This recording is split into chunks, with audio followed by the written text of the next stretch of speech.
सत्य श्री ओम सतनाम सत्साहेब।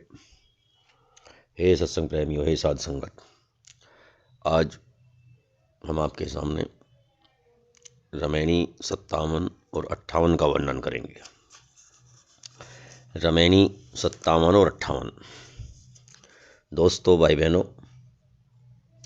आपसे एक गुजारिश है, एक अरदास है, एक आग्रह है, एक प्रार्थना है, एक निवेदन है कि यदि आपने हमारा चैनल सब्सक्राइब नहीं किया है तो इस चैनल को सब्सक्राइब करें, लाइक और कमेंट करें। तो चलते हैं रमैनी 57। कृत्या सूत्र लोक एक ऐही, 1,50,000 की आयु कहई। विद्या वेद पढ़े मुनि सोई, बचन कहत पर तक्षई होई।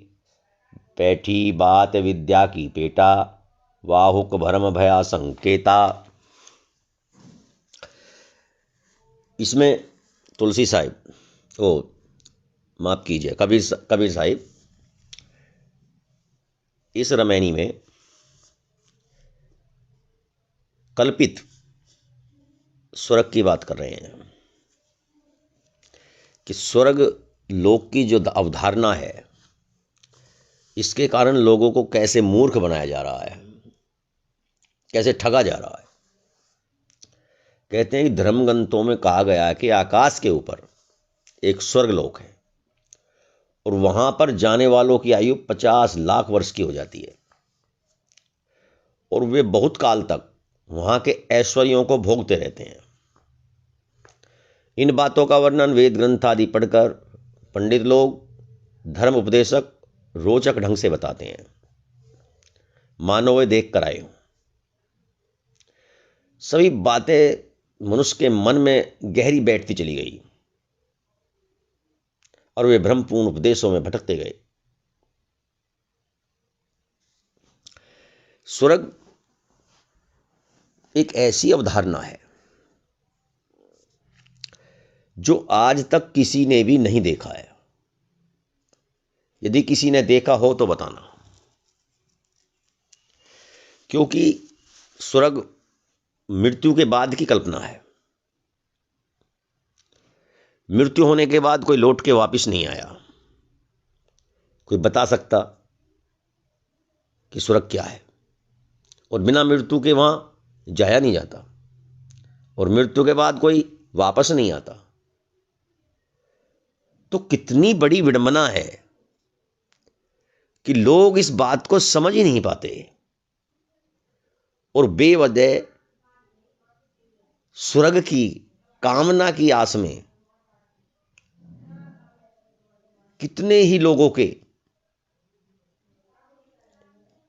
पैर छूते छूते छूते उनकी सेवा करते करते बीत जाती है स्वर्ग के लालच में। पूरी दास्ता करते हैं, चाकरी करते हैं। अब ये हमारे धर्म उपदेशक हमें सीधे स्वर्ग पहुंचा देंगे। उस स्वर्ग की आयु 50 लाख वर्ष बताई गई है। कितना भरमाया गया है। ऐश्वर्यों को भोगते रहेंगे, वहां अप्सराएं मिलेंगी, वहां कल्पवृक्ष है, जो चाहो सो फल मिलेंगे वहां।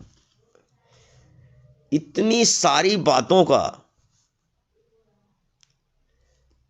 बनाया गया है और लोग इसको आधार बना करके लोगों को खूब ठगते हैं और लोग ठगे में आते हैं क्योंकि उनके दिमाग में ये बात पूरी बैठ चुकी है और उनकी मानसिकता पूरी तरह ये है कि स्वर्ग नरक जरूर है। एक बात के लिए नरक का महत्व हम समझ सकते हैं कि मर्यादा स्थापित करने के लिए नरक का भय व्यक्ति को उस कार्य को करने से रोक सकता है, लेकिन स्वर्ग की कामना तो बहुत ही गलत है। स्वर्ग की कामना में आदमी विभिन्न प्रकार के कर्मकांडों और तीर्थों व्रतों में लिप्त रहता है और जो सत्य मार्ग है उसको त्याग देता है।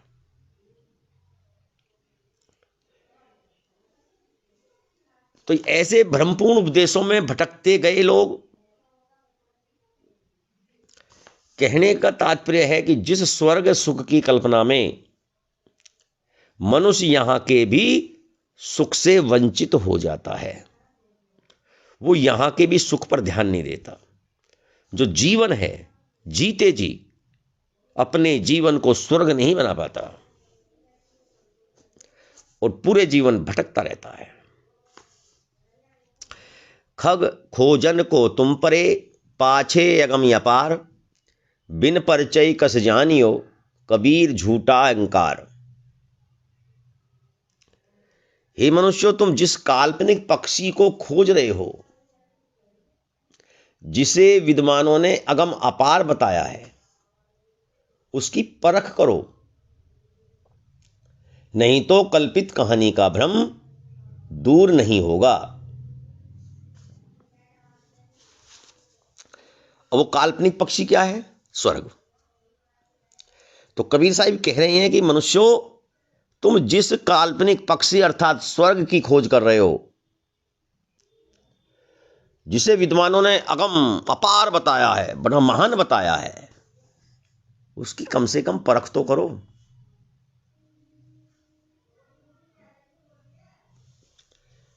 नहीं तो अगर परख नहीं करोगे तो कल्पित कहानी का भ्रम दूर नहीं होगा। तुम्हारे मस्तिष्क से, तुम्हारे विचारों से ये भ्रम नहीं निकलेगा कि स्वर्ग कहीं पर है या नहीं है। ये बात आपको माननी चाहिए कि बिना परख किए आप नहीं जान पाओगे कि पृथ्वी के अतिरिक्त कोई भी काल्पनिक स्वर्ग नहीं है। यह भ्रामक है और झूठा अहंकार है। बिन परिचय कस जानियो, कबीर झूठा है अहंकार। साहिब कहते हैं कि झूठा अहंकार है, कहीं कुछ नहीं है। रमैणी 58। तै सुत मान हमारी सेवा, तो कह राज देऊं हो देवा, अगम दरगम गढ़ देऊं छुड़ाई, ओरो बात सुनऊं कछुआई, उत्पत्ति पर ले देऊं देखाई, करहु राज सुख बिलसो जाई, एक बार न होइए है बाको, बहुरी जन्म न होइयो ताको, जाय पाप दुख होइए घना, निश्चय बचन कबीर के मना। साहिब कहते हैं कि हे शिष्य, मैं तेरी सेवा करना चाहता हूं, तू इसे स्वीकार कर ले। हे देव, मैं तुम्हें स्वरूप स्थिति का स्वराज दे रहा हूं। इतना ही नहीं, मैं तुम्हें प्रत्यक्ष तथा परोक्ष अर्थात भोगवाद तथा देववाद रूपी कारावास से मुक्ति दिला दूंगा। तुम मेरे सत्संग में आओ और मेरी बातों को सुनो। मैं तुम्हें जन्म मरण का रहस्य बताऊंगा। परिणाम स्वरूप तुम स्वरूप स्थित रूपी स्वराज सिंहासन पर बैठकर परम विश्राम के हकदार हो जाओगे। इस अविचल स्थिति के कारण जीवन पर्यंत तुम्हारा कोई कुछ भी नहीं बिगाड़ सकेगा। तुम्हारे जीवन से शोक मोह समाप्त हो जाएंगे। मृत्यु के पश्चात पुनर्जन्म नहीं होगा। इस प्रकार तुम्हें मोक्ष की प्राप्ति हो जाएगी। यदि तुम मेरी बातें मान लोगे तो निश्चय ही तुम्हारे समस्त दोष नष्ट हो जाएंगे और इस प्रकार तुम अनंत सुख को प्राप्त करोगे। कहने का अर्थ यह है कि सद्गुरु का वचन अमृत ही मूल औषधि है। जाय पाप सुख होइए घना, निश्चय वचन कबीर के मना। कबीर साहब जो वचन कह रहे हैं, ये ही अमृत औषधि है। साधु संत तेई जना, जिन मानल बचन हमार, आदि अंत उत्पत्ति प्रलय, देखऊं दृष्टि पसार। कबीरदास जी कहते हैं कि साधु संत पुरुष वे ही हैं जो इन तथ्यपूर्ण बातों को मानते हैं। कहने का अर्थ यह है कि सत्य दृष्टि अर्थात ज्ञान दृष्टि मिल जाने पर तो हम स्वयं अपने विवेक की आंखें खोलकर जन्म मरण उत्पत्ति प्रलय का रहस्य देखोगे। तो कबीर साहिब की द्वारा रचित मूल बीजक की रामायणी